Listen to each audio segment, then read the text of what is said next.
Hapa ni Kigamboni Kisota, jirani na barabara ya lami inayoelekea Kivukoni. Leo nimekuja kuwatangazia nyumba hii hapa. Hii nyumba ipo kwenye kiwanja cha Kona Ploti, ina ukubwa wa square mita 300. Nyumba hii inauzwa kwa bei ya milioni 130, mazungumzo kidogo tajiri. Nyumba ipo mita 400 kutoka barabara kubwa ya lami inayoelekea Kivukoni.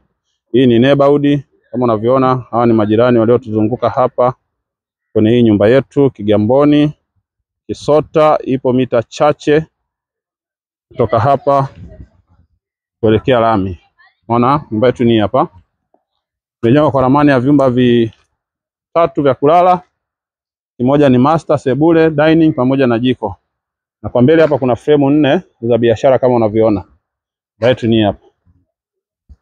Kigamboni Kisota ipo jirani na daraja. Kigamboni Kisota ipo jirani na kivuko. Nyumba ni hii hapa, nyumba ni mpya kama unavyoiona. Nyumba imebakiza marekebisho ya PVC. Unaona? Sema PVC inamaanisha nani za juu ya pembeni ya bati. Ile nyumba imekamilika kabisa kama unavyoiona. Nyumba ni ya kisasa. Hii ni Kigamboni Kisota. Na hii ndio sehemu ya kupaki gari, unaweza kupaki gari zaidi ya 3. Nyumba ni hii hapa. Tajiri utapofika hapa ndani utaingia kujionea vizuri zaidi. Kiwanja chake kina ukubwa wa square mita 300 na kimepimwa, kina hati ya wizara. Kiwanja ni Kona Ploti, kinatizama barabara 2 za mtaa. Barabara ya kwanza hii hapa, barabara ya pili hiyo hapo tajiri. Kwa hiyo nakaribisha sana Kigamboni.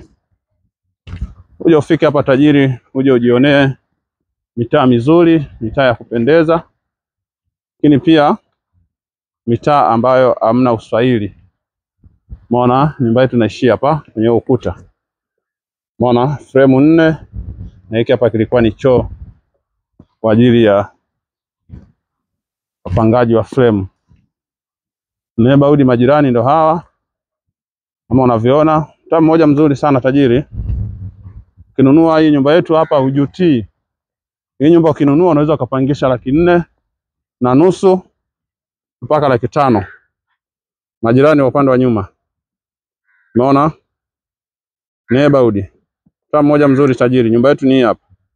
Karibuni sana Kigamboni na asanteni kwa kunisikiliza.